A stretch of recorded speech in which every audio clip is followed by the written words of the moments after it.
not attempt to adjust your dial, but it's your boy Big Vern. This is App Stupid, the fastest growing sports and entertainment show on these YouTube streets. You're welcome.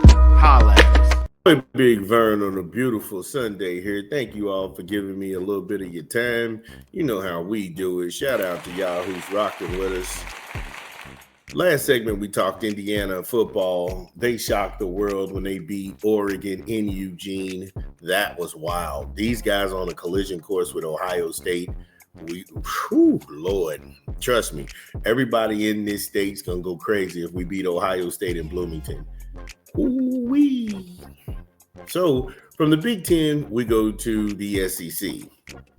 We all have, like I said, we know the shortcomings of Texas. You all have heard me be very critical of Arch Manning, but Steve Sarkisian, they needed this win because they didn't have a signature win on their resume.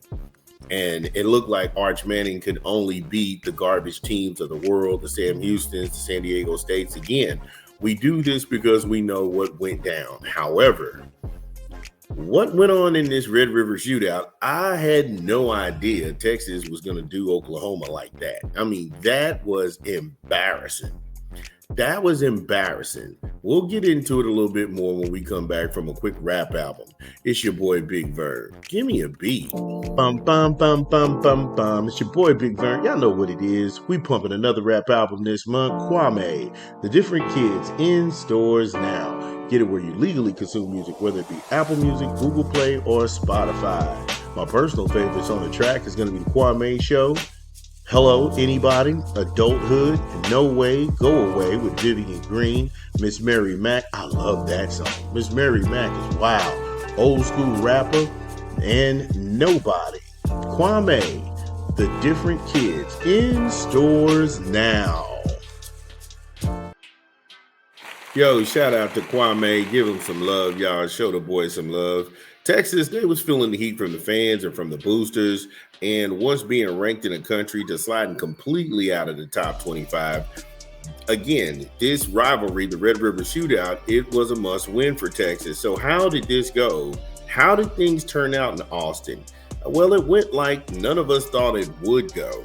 Now, it was so bad that the Sooners, they started questioning who they've played to get all the way up to 6th in the country. I know I was. John Mateer, he was awful. 20 of 38 for 202 yards, no scores, and 3 picks. He ran for his life 14 times for 5 yards. This was bad. This was bad. This was probably one of the games that I think that he would like to forget, as opposed to his Texas counterpart, Arch Manning. He played good. It wasn't great, but he didn't need to be. 21 and 27 for 166 yards and a score. And he ran 4 times for 34 yards. Troy Blaylock, now he's in the same boat with Mateer, 11 grabs, 33 yards, no scores. In fact, no rusher from the Sooners had over 34 yards rushing. On the other side of the field, Quintravion Wisner had more rushing yards than Oklahoma's running back room combined. 22 grabs, 94 yards, no scores. He can catch. He was targeted twice. Well, he was targeted 5 times for 34 yards. So, Brent Venables' defense was his calling card. That's how people viewed him, as this defensive savant with all of his time in Clemson. I did not see any of that on display. I did not see any of that on display. For you to get waxed 23-6, and it was just, you were left scratching your head. The offense couldn't get going. They couldn't really protect Mateer in the pocket. I was just, like I said, I was stunned watching this. Now, just a brutal ass kicking in a rivalry game they needed. Oklahoma didn't score the entire second half. That's right. They did not score. All they had was a pair of field goals in the first half of this game, and they completely phoned it in. And that's embarrassing. They booted a pair of field goals again, first half, which Texas, they didn't do much either. I mean, when you went into halftime, this thing was 3-6. This thing was 3-6 at halftime. So all of the boisterous and, oh, this is the game. Well, no, it's not. No, it's not. No, it's not. 330 belonged to Indiana, and then the shock afterwards was Indiana. To the point where every game you watched out after that, it just didn't live up to the mustard. That game stole the show. And I'm not saying that because I'm an Indiana fan. I'm saying it because it's the truth. The defense that Sarkisian and the Longhorns came out of halftime with, that was looking to set the tone, they did it early and often. They put up 20 unanswered points. They put up 20 unanswered points. And again, going into this game, Texas hadn't beat a winning team. But the way Oklahoma got dominated, that was the shocking part of this.